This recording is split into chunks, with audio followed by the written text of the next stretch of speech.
Hello, friends. I'm Laura Adams, and this is the Money Girl Podcast, where my mission is to help you live rich and love the journey.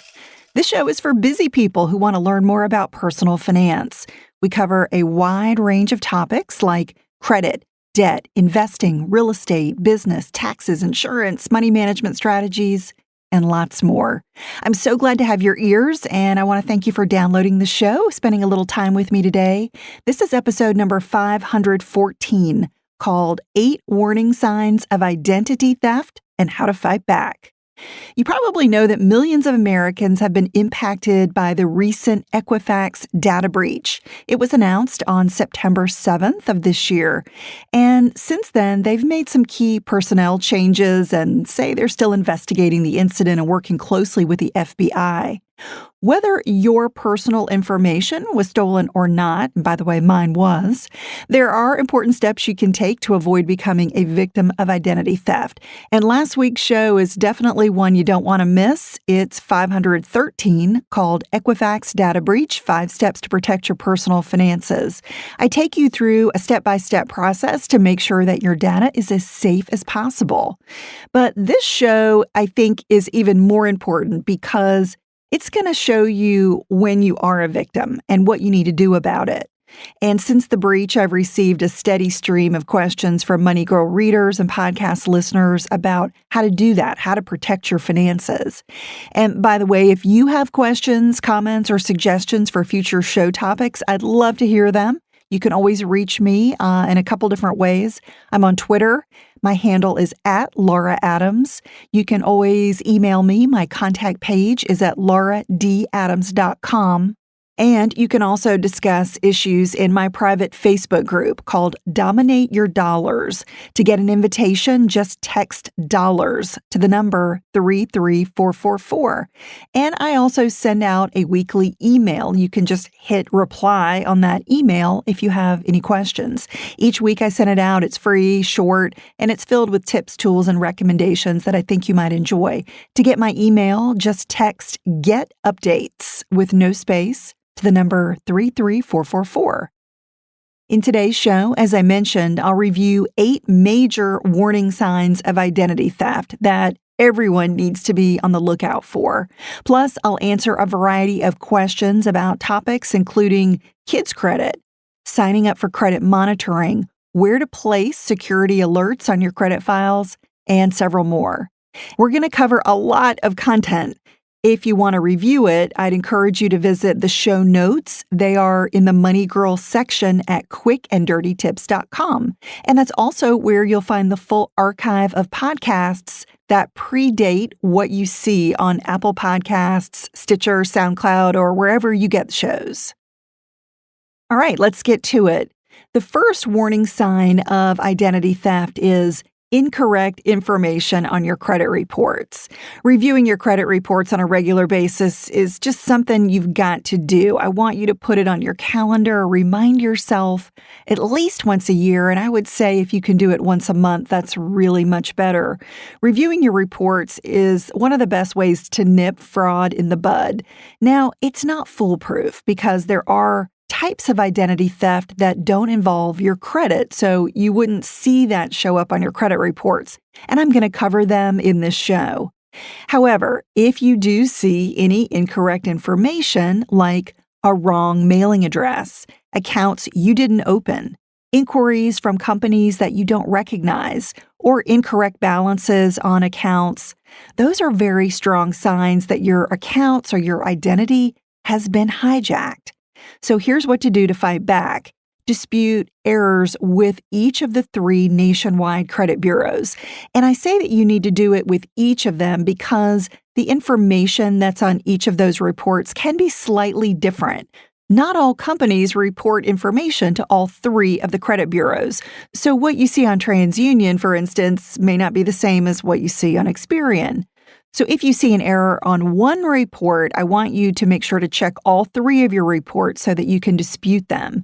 And if one of the errors is definitely fraud, like an account that's not yours, you want to report that to the Federal Trade Commission, and I'll have a link to that in the show notes. And of course, you want to contact any creditors that have incorrect information about you to dispute it directly with them. The second major warning sign are charges on your credit cards that you didn't make.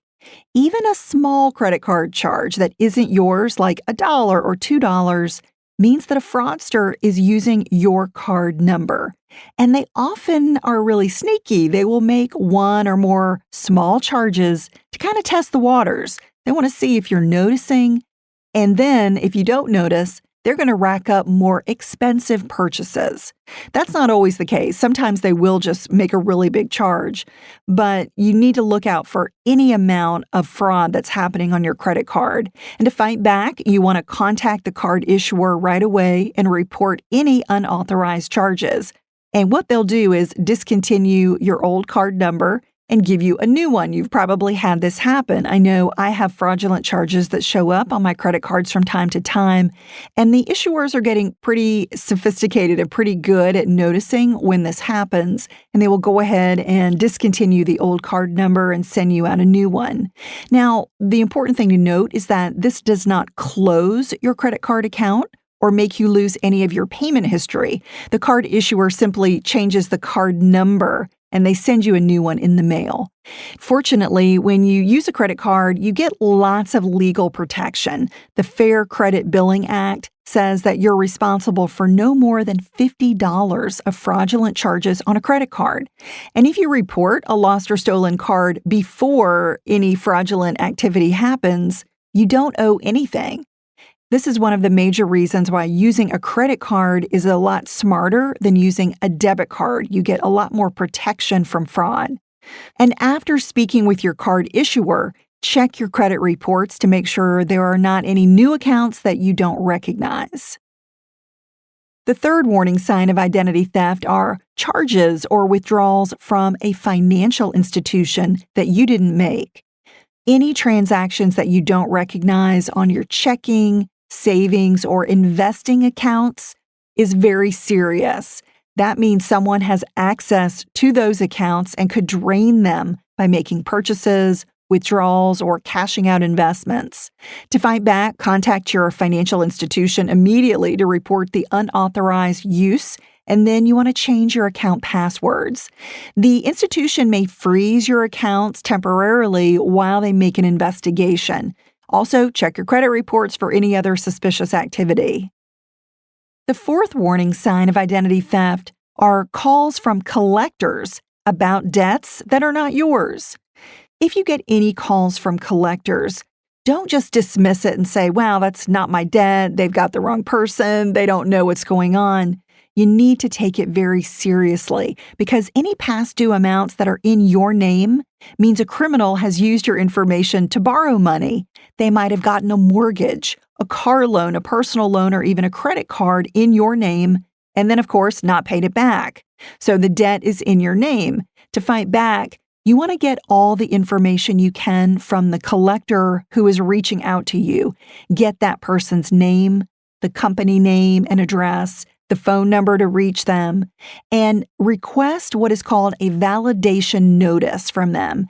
A validation notice outlines the details about the debt that they're trying to collect from you. And according to the Fair Debt Collection Practices Act, you're entitled to receive a validation notice within 5 days of being contacted by a collector. That again will list the debt details, including how to dispute it. And if you request this and for some reason you don't get it, you can also send a debt verification request directly to a debt collector.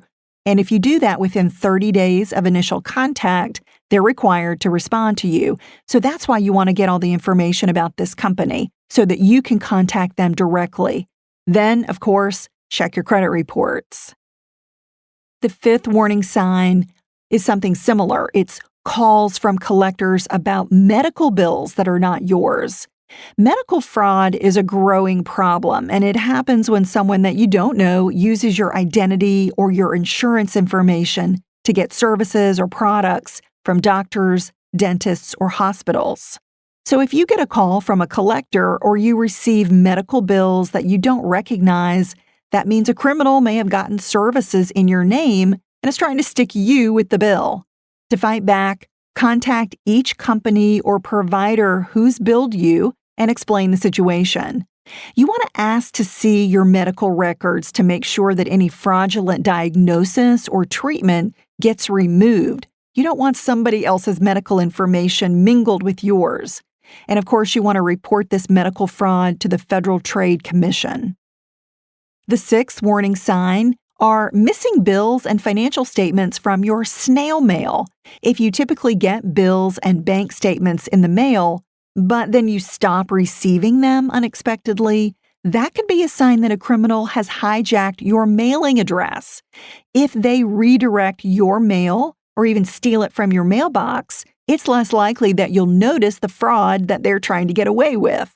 This is why I recommend that you stop getting all paper mail. Sign up for e-bills and e-statements on every single account that you can.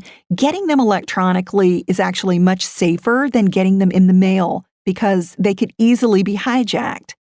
To fight back, you want to contact the post office and any billers that have gone missing to report the fraud. Then you want to check your credit reports to make sure there aren't any new accounts in your name.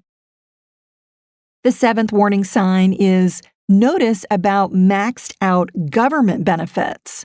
A thief could actually use your identity to apply for various government assistance programs like food assistance, unemployment, disability, or Social Security benefits.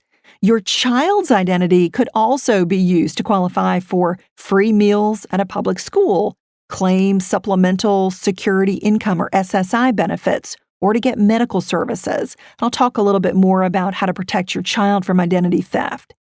This type of fraud could happen even if you don't receive any government benefits. They could simply be using your name and Social Security number. And if you do need these types of benefits in the future, you could actually be denied for them because records would mistakenly show that you're already claiming them. That's one way that you would know that you had been a victim. You also might receive information from the government in the mail about these programs and think, well, I'm not enrolled in this program. Why am I getting this information? Again, don't ignore that type of information that comes in. You want to investigate it. To fight back, report the fraud to the appropriate government agency. You also may want to notify the police and file an identity theft report with the Federal Trade Commission. And of course, check your credit reports. Okay, the eighth warning sign of identity theft is your income tax refund never arrives. Tax return fraud is a growing problem that happens when a thief files a fake return in your name to steal a refund that you may be owed. After you file your return, you could receive notification from the IRS that more than one return was submitted in your name. To fight back, you need to contact the IRS, you need to notify the police, and you want to file an identity theft report with the Federal Trade Commission. And of course, check your credit reports. If this happens, you still need to file your state and federal tax returns and pay any amounts owed, even if your identity was stolen. If you see any of these 8 warning signs that I've just covered, you need to assume that your personal information is in jeopardy. Or maybe you find out for sure that you are an identity theft victim. You need to be proactive and place a fraud alert or a credit freeze on your credit files to prevent any further exposure, any further damage. And I talked more about that in last week's show. So if you want to review what a fraud alert and credit freeze is, be sure to refer to last week's show. As I mentioned, I received several questions about how to keep kids safe. Did you know that children are over 50 times more likely to become victims of identity theft than adults? It's really sad, but unfortunately, it can be easy for a dishonest family member or a dishonest friend with access to their personal records to steal their information. And that's actually how most child identity theft happens. And most parents are clueless that their child is a victim until he or she tries to get a driver's license, a mobile phone, or gets turned down for a student loan or a job. By then, years or a decade could have gone by, and it's really difficult to clear up problems like a botched credit report, debt, or even a criminal record that's existed for many years in your child's name. One question came in from Amy S., who says, "Thanks for your timely and thorough podcast on the Equifax breach. Do you recommend the same steps for checking credit reports on our teenage children, even if they don't have loans or credit histories? Thanks for asking, Amy. Yes, you should absolutely get in the habit of checking your kids' credit files when you check your own at sites like annualcreditreport.com. When you do this, the credit bureaus typically require you to submit some additional information to verify that you are, in fact, a child's parent or legal guardian. So you may need to provide proof of your address, copies of your identification, your child's birth certificate, and your child's social security card. If you have a young child, they should not have a credit file. So that's what you're checking for. You're checking to make sure that nothing comes back when you make a request. If they have a credit file, that means a thief has used their information to open credit accounts. Now, if you have an older child, they may have a credit file. So if they've been set up as an authorized user on a credit card, for instance, or maybe they have their own car loan or student loan, then of course he or she would have a credit file. But if your child does not have any credit information that you're aware of, and they have a credit file, that's a problem. If your child is an identity theft victim, you need to place a fraud alert or a security freeze on his or her file, and then notify the police and file a report with the Federal Trade Commission. Another question came in from Travis H., who says, "We're a military family and relocate a lot. To my surprise, when my son was only 3 years old, we started receiving snail mail in his name from advertisers. He's almost 5 now, and the Equifax situation has renewed my fear for his future. How do I protect my son's identity from theft?" Thanks for your question, Travis. If you haven't already checked to see if your son has fraudulent credit reports, I would do that immediately. Just like you can't protect yourself from every type of potential identity theft, you can't completely protect your kids either. However, I'm going to give you 5 tips to help keep children safe from identity thieves. Number 1 is watch out for mail addressed to your child. Just like Travis mentioned, receiving any type of mail should make you suspicious, but especially pre-approved credit offers or insurance offers in your child's name. That's a red flag that credit accounts could have been opened using their personal information. However, it's possible that a child's name could accidentally get added to an email list. So if it's not a pre-approved credit offer or an insurance offer, I would still check their credit report, but it's possible that it could just be an email list thing. All right, the second tip to keep kids safe is to watch out for debt collectors asking for your child. As I mentioned, getting calls from debt collectors that you don't know about is a problem. If a thief opened a credit card or took out a loan in your child's name, they certainly didn't pay the bill, so collectors are likely trying to track you down by phone or mail, and of course, they're going to be asking for your child, and then you can investigate that appropriately. The third tip to protect kids is never give out your child's social security number. While a lot of organizations do ask for a child's social security number, few of them really need it. So always push back and find out whether it's absolutely necessary and how the number will be used and protected. I really think there are very few situations where you really need to give it out. Maybe at the doctor's office, that might be one situation, or if you're applying for government benefits or insurance, it may be necessary. But otherwise, really push back and don't give it out unnecessarily. The fourth tip is to lock up your child's identity documents. Any documents with personal data like their birth certificate, their passport, their social security card, or even a will, those should be kept in either a bank safe deposit box or a locked fireproof safe. And the fifth tip is to teach kids to keep their own personal information secret. As kids get older, they need to know that their name, address, phone number, email, passwords, and social security number should never be shared with anyone, especially someone they don't know. Another question I received came in from Jay Johnson, who says, "Today, I'm placing fraud alerts on my credit files. Consumer Reports says we should also contact a company called Innovis. Is that an action you also recommend?" Thanks, Jay. I do think it's worthwhile to contact Innovis. Most people have heard of the three major nationwide credit bureaus, which are Equifax, Experian, and TransUnion. Well, Innovis is a fourth minor agency. They've been around since the 70s, but are definitely a minor player. They've been through multiple acquisitions and have had a variety of names, so you may also hear them referred to as ACB, which stands for Associated Credit Bureaus, Consumer Credit Associates, or CCA, and CBC companies. So these are all the same company, and you can check your Innovis credit report and place an alert or a freeze at innovis.com, INNOVIS.com. Just like with the three major bureaus, you can get a free copy of your credit file once a year, but they're not part of the official credit reporting site, which is annualcreditreport.com. And Innovis works a little differently because they don't give you an option to view your credit report online like you can with the other agencies. You have to submit a request to have a paper copy of your report mailed to you. I received a question from Justin who says, should I sign up for Equifax's free credit monitoring? Equifax is offering their product called Trusted ID Premier, and it's a free credit file monitoring and identity theft protection. And they're offering this to all U.S. consumers, regardless of whether your data was stolen from them or not. Right after the breach, there was some confusion about whether signing up for this product would reduce your legal rights if you wanted to sue them later on. And it does not. They've made that clear. I did sign up for Equifax's service because it's free. However, it's far from foolproof.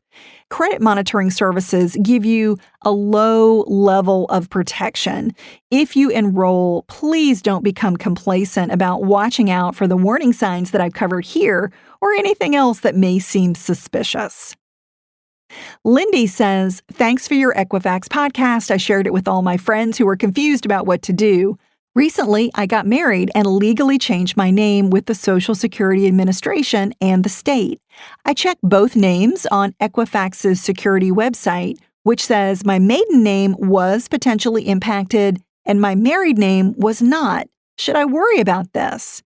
Congratulations on your recent wedding, Lindy. Since your credit is linked to your Social Security number, you should only have one file at each of the credit bureaus, even after you change your name. So I would assume that your data has been compromised and stay alert for any of the red flags that I've covered today. If you're interested in more information on how to check, review, repair, and build your credit, definitely check out my free Credit Score Survival Kit.